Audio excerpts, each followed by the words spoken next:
Welcome to Home Gardening 480. Today is November 4th and we've got a garden update for you. We're going to review kind of everything in the garden and I'll do a little bit of harvesting. Here are the grapes up here in the front row. They're doing very well for the fall. They've got a few new leaves out. I've already fertilized them last month, but we're going to come through and kind of shape them a bit before they go dormant. In this pot under our missing, it's missing, pecking chicken windmill, I've got, these are zinnias that I planted from seed probably 2 months ago, and you can already see, maybe you can't see, there's a blossom forming right here on the top of this tall one. Looks like it's doing well. In these first two beds, we were waiting for the temperatures to drop. Only in the past week or so, week and a half or so, has the overnight temperatures dropped down into the 60s, and the daytime highs are now in the mid 80s. We've been struggling through October being in the 90s and a few days of 100s. Actually record-breaking highs for a few of the days, but we're gonna clean these up and put some peas in here, and then we're gonna plant some lettuces and things along the edges for these two beds. Probably gonna get started on that in the next couple days. And that's what we're gonna do, put peas on both beds? Yeah, because we like a lot of peas, and yes, we're actually gonna do 3 beds of peas. 3? We're gonna put peas in that one too. Oh. But instead of lettuces along the edge and other lower leaf crops, we're gonna do some carrots over there in that deeper bed. I wanna show you something with our zucchini. When you come and look at your zucchini and you say to yourself, oh, I'll come out later and pick that zucchini, and then you forget to pick the zucchini, you end up with a monster zucchini. And just for reference, this is my hand. That thing is huge. And I've got another long one over here. You're right, I forgot. And then I've got on that other plant, I've also got another big one. So, let me see this one here. Don't forget to pick your zucchini. So, I'm just going to clip this since we're here. Maybe if I can see. We have had so many zucchinis out of these plants. I've been giving them away. It's crazy.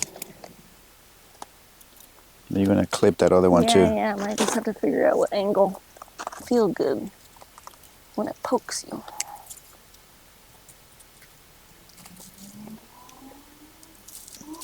Ah, there it is. And then this is the other one on the other plant that we're going to clip here. Question, when are we removing these plants? Pretty soon. We might actually remove them soon. That's a more traditional shape, but here we go. The zucchini that I forgot to pick the other morning. Wow. So yeah. Pretty big.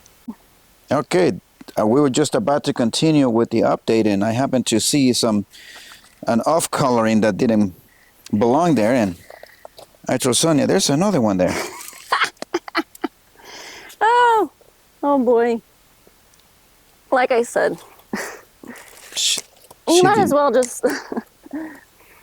Wow, that one's fat. Yeah, that one actually might have some good seeds in it. I'll, when I cut it open, I'll see if I can get some seeds out and save those. Lesson learned, pick your zucchini when they're smaller. Okay, I don't know how much longer exactly we're gonna keep these, but it may only be a few more weeks while they're still in production. We are going to plant peas, like I just talked about, in this double height bed, and then I'm also going to do carrots along the sides. My plan is to use a variety called Easy Peasy, which has a lot of tendrils, and you don't have to use a trellis. So we'll see how that goes. Let's talk about garlic in this bed. The garlic, I would say, is about 75% sprouted. I've got probably 2 or 3 here that haven't come up, and then 5 or 6 here, and then a few over here. Well, actually maybe 60% sprouted based on the count I just did. We're still waiting on a few others to come up, but things look really good for garlic so far. On this side, I've got most of the onions sprouted. You can see there's several here that are just coming up, and again over here there's several that are just coming up. And then there's some that have been up for a while, which is fine, all along here. And like I said before, anything that we want to thin out, we'll just use as green onions before they get to bulbing size. Let's look at the tomatoes here. You just look down that bed, you can see at the end, those tomatoes are trying to fall out of the bed.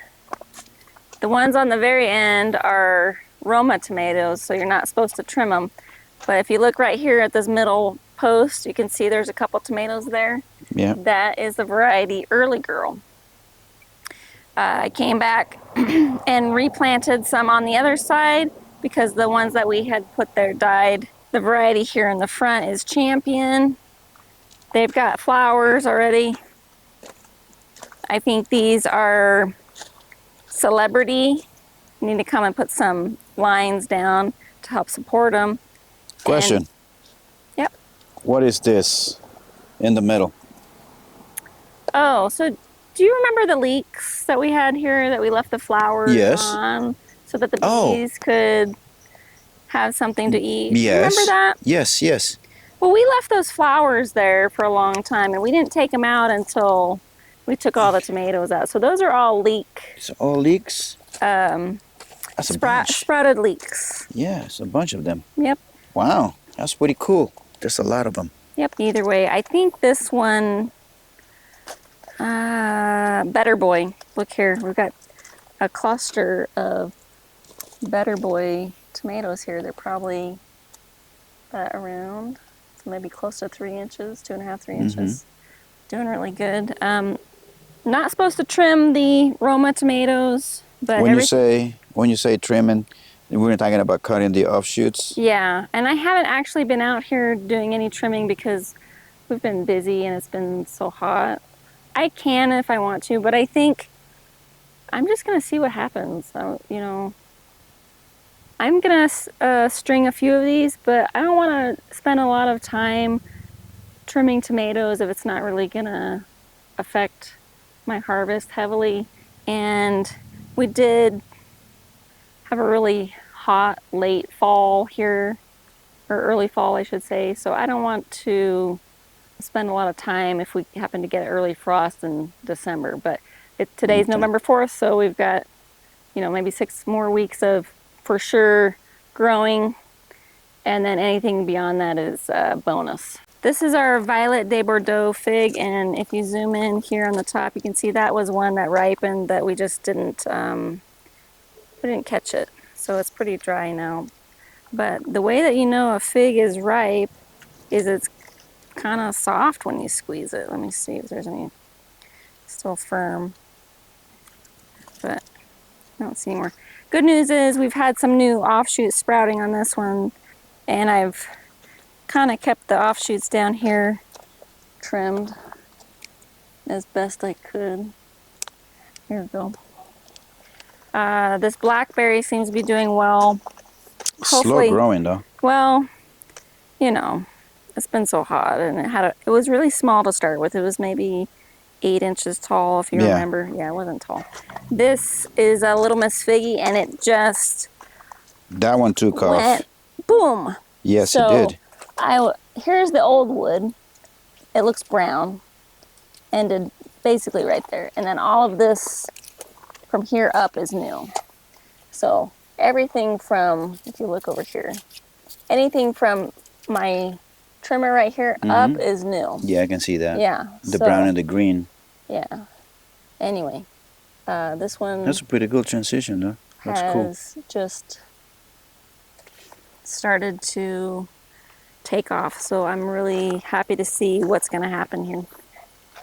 This tiny one here. Yeah, this little tiny one is the Sweet Bay Laurel. When we got it, it was half the size. It's grown quite a bit. You can see some of these leaves here are small. That was probably from the heat of the summer that caused them not to continue to grow that well. There are a few more offshoots down here. I'm gonna have to throw some more fertilizer around this guy.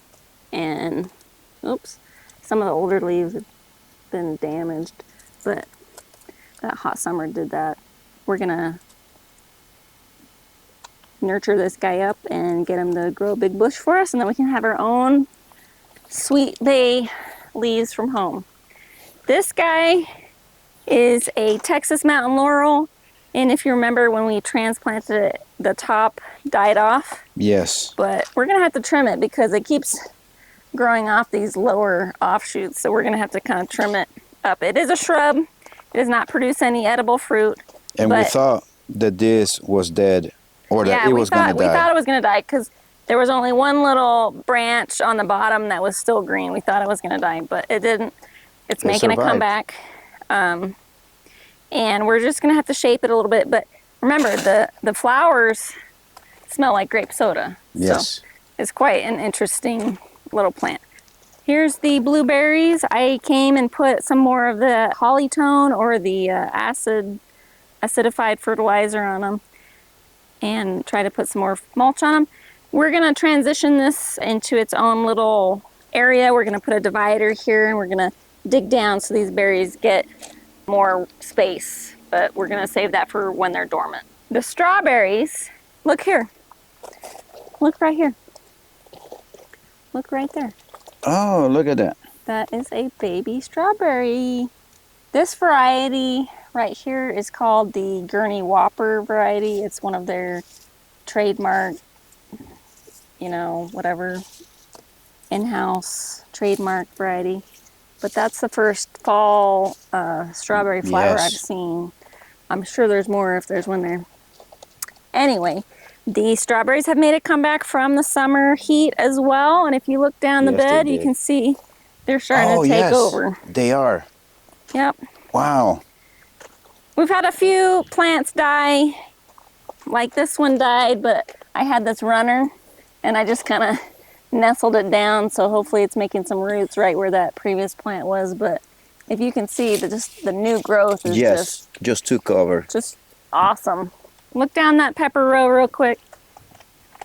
I have to say that I have actually planted too many peppers. Yes, I can attest to that.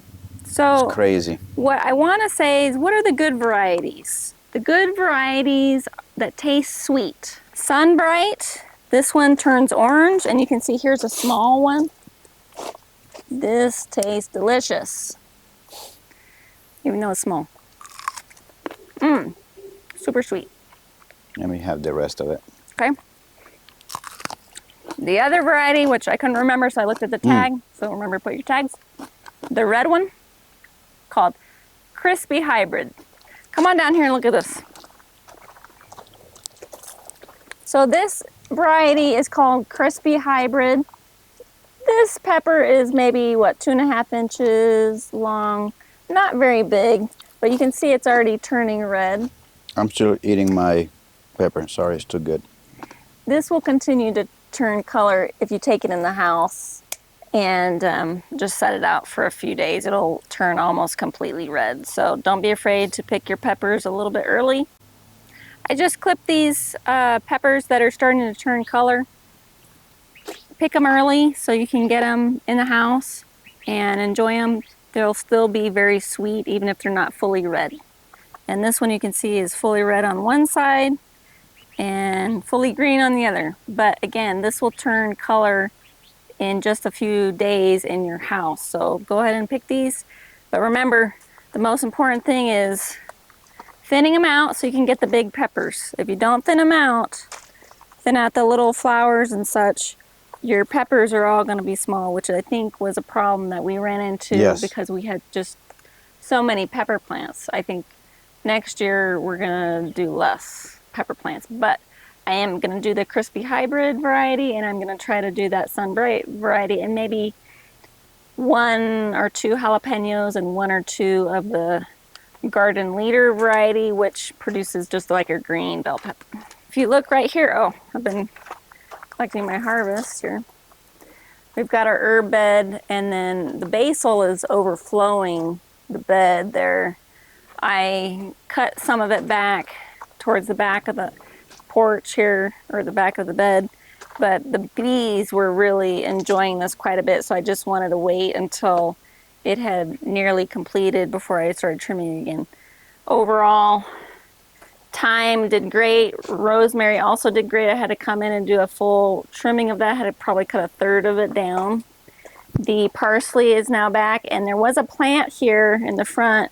I think it was my older plant that died, and it had a lot of seeds on the flowers that had dried. So I took some of the seeds and basically direct seeded from there and put them right in the hole where it came out of. And I've got a bunch of little, can you see it? Yep. Little parsley seedlings that have been direct seeded right here. And then over here on the other side of these chives, I've got cilantro that I came in and direct seeded bunch there too. Because these flowers at some point will go away and we'll need our cilantro, which remember is a cool season herb. It doesn't grow when it's hot, so you got to grow it in the winter. And this basil will also go away because it's a warm season herb. It doesn't grow well in the winter. We have a lot of flowers in here. Which is good because we needed the bees. This is a row of cilantro right here that I direct seeded because I had some space. The sage is just growing gangbusters here. Yes. The thyme, again, is doing very well. I think this plant right here in the corner, I've kind of trimmed it back, has had the hardest problem because this corner, even though it's protected, this corner actually gets the most sun and is actually the hottest. I think I might move another water or add another little dripper to provide a little more water to this corner. And maybe a little less water to the sage because the sage is, I would say, overpowering right now. But the thyme is doing great. Everything's doing very good. The zinnias have been an amazing success story. Over here to our basil. If you look along the top here, the bees are just taking advantage of everything here. I feel really bad that eventually these flowers are going to stop blooming and the bees won't have anything. But next to that, we have our potatoes, which are already starting to sprout up. It's been, how long has it been? Almost a month? About, yeah. It's been a little bit of a delay getting them to sprout up. But here we go. We've already got some sprouting up. Got another one right here. Little cracking right there. Something else there. One there. One right there. One here, one here, one here. At least 50% right now coming up. Where are you planning on putting the broccoli though? Are we going to grow broccoli this year? Yes. I was thinking maybe we'll put it where that zucchini is right now. Okay. Because I wanted to get a good amount of light. Last time I put it too close to the house and it got too much shade, I think. Okay. Anyway, that's it for the front garden. So we're here in the backyard with our citrus. We've got our, I think this is a Trovita orange, followed by the Bear's lime. When are we going to have oranges and limes in here? I hope to have them next year. This year, all of them dropped their fruit. They were a bit stressed. Okay. Because we transplanted them in the fall. This is a Clementine mandarin. And this one is a Valencia orange. And then right behind it, we've got our pomegranate, which Look at that. we need to pick this pomegranate.